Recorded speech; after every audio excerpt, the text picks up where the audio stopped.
Hello, I'm Lionel Lamhaut. I'm doctor in EMS in Paris at the SAMU of Paris, and I work in the Sudden Death Expertise Center in Paris too. The talk I have to do is the second line of treatment for cardiac arrest. You have my disclosure of interest on this slide.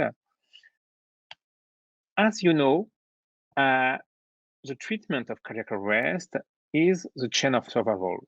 We do this channel for many years now with all this link we know very well and we try to work on.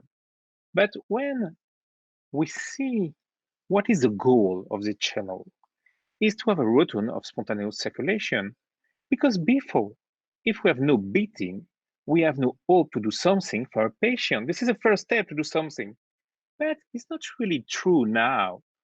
And when we see the result of this strategy of the channel of survival in Europe, you have some country with a very low percentage of survival.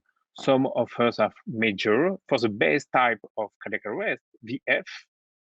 And we discuss a lot to try to increase just for this few percent of survival. We discuss medication, whatever you discuss, epinephrine, amiodarone, lidocaine, whatever. Ventilation too. If we need a bag and intubate a patient, a lot of discussion about intubation. But when we see in real life, in a randomized controlled trial, if you take the example of paramedics too about epinephrine, not the result is very interesting for my talk, is to see we have just 2% of survival today. Whatever you use epinephrine or not on this study, is very few, in fact. And what we see is all these links are not equal. We have some link very more important, and this link are probably dependent more than lay people than the doctor, in fact. And probably we can discuss the goal of this first link is to have a ROSC, a routine of spontaneous circulation. And this is the first line of the treatment of cardiac arrest. We need the lay people go recognize the cardiac arrest, go directly to do CPR and defibrillation to have a routine of spontaneous circulation. But what we can do if this first line of treatment doesn't work, we need a second chance. And for disease, generally all disease, for second line of treatment, in cancer, for example, what we think, it's a failure of the first line of treatment. Generally, they are more expensive, more invasive, with more side effects. And we propose to select patients, not for all, generally. And we hope to treat the patient and save the patient, or we do nothing if we have not this hope. This is exactly the same for cardiac arrest, but probably for the second line of treatment, we are missing the primary target in cardiac arrest. The primary target is the brain for the second line of treatment. We have to focus on the brain. And you know, ECPR, extracorporeal cardiopulmonary resuscitation, is probably the best way to save the brain in the second line of treatment, because we take some blood without any oxygen and pressure, and we give to the patient oxygen and pressure for the brain and organs. It's not the same goal. We would like to save organs and particularly the brain, not to have a ROSC. We have time to have a ROSC at hospital. Some of you said, okay, you said ECPR, but have you any RCT, randomized controlled trial? Just one question. What are you doing when you see this ventricular fibrillation? Everybody in the world do a shock to save the patient, and we know we save the patient. But we have no RCT today to do that on the outcome of patient on VF with a shock. It's the same for cardiac arrest, refractory cardiac arrest. If we don't do ECPR, the patient dying on scene or at hospital, whatever. Now we have a lot of studies in the world, generally observational compared to historical groups, to say when you do ECPR on select patients, you have to 20 to 40% of survival. This is probably the last systematic review with high level of evidence from the ILCR, and you see it's really in favor of ECPR. Now the question for this second line of treatment is not, do we need to do ECPR? It's not a good question, as we just seen. Is what is a good selection of patients for this second line of treatment? And what is the delay to do this second line of treatment? For the selection, my first message will be change your mind. We need to change the paradigm. All criteria we have before for the first line of treatment to have a ROSC, like the rhythm, ventricular fibrillation, or something else, is to have a better ROSC, not for the brain. It's not a brain selection. In France, we have tried to work a little bit about the brain selection. It's very hard, in fact, during cardiac arrest. We have not a lot of tools to help us. And we do just clinical tool, sign of life.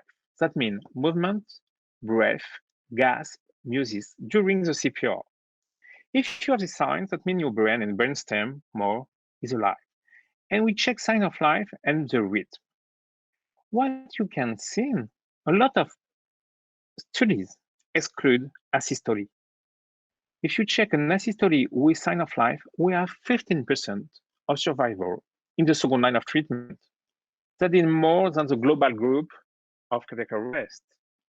But what is interesting too, a VF without any sign of life have some chance to survive, but a patient in asystole with no sign of life have no hope of this second life. We can exclude this type of patient. It's very important to try to select patients. This message is very important to say the criteria need to be on the brain for the second line of treatment, not for the heart. That's a question we have to discuss, and we have to do some progress to do this selection. Now the delay. It's not a new study. What we've seen is major part of survival is less than 60 minutes. That means you have 1 hour. Many studies in the world find the same results. You need to be in the 60-minute endpoint, not just look when the medical ICU or EMS arrives on scene. When the patient cardiac arrest collapse to the pump on. And the other question is, when is the end of the first line? That means when I have to go to my second line. It's very hard. We have many studies. This is one of the most recent in circulation by the team of Minneapolis. And you see we have no ECPR in the 21st minute because patients are not transported yet to hospital. They cannot receive the second line of treatment. But when they arrived at 20 minutes to 30 minutes, that's the best chance of survival. And if a patient have no ECPR, stay in the first line of treatment, you have some chance, but less, to survive. And after 30 minutes, we have nothing. That means probably we are in between 10 to 30 minutes to do the transition to the first to the second line. Some patients said after 16 minutes, we have less 1% of survival if you have no ROSC in the first line of treatment. That means it's very short. And this is clearly this area we have to explore a little bit more. And to win some time, you know, we have developed ECPR in pre-hospital setting. We are able to do everywhere. This is in the Louvre, and we can see some pictures sometimes. Anyway, and we have some results and good results. We have 38% of survival. This is just observational when you have a good selection of patients with the brain criteria as mentioned before, and the complete protocol. And you see the effect of the selection, 3 to 19%, and the effect of the protocol of pre-hospital and less epinephrine, for example, and angiography directly. When we check on the great area of Paris about ECPR, what we find it's with the conventional CPR, 8.6% of survival, and with ECPR, 8.4. No differential in survival. You can see all the techniques we use. It's very interesting that the ECPR have the same result of conventional CPR. Okay, but don't forget, remember, we have your cardiac arrest, you have the first line of treatment, 8.6. That means when you fail this 8.6% of survival, you can have the same percentage of survival with the second line of treatment. That's very interesting. That means with this second line, you are at the same level of the first line. ECPR can help you to survival with this at the same level as the first line.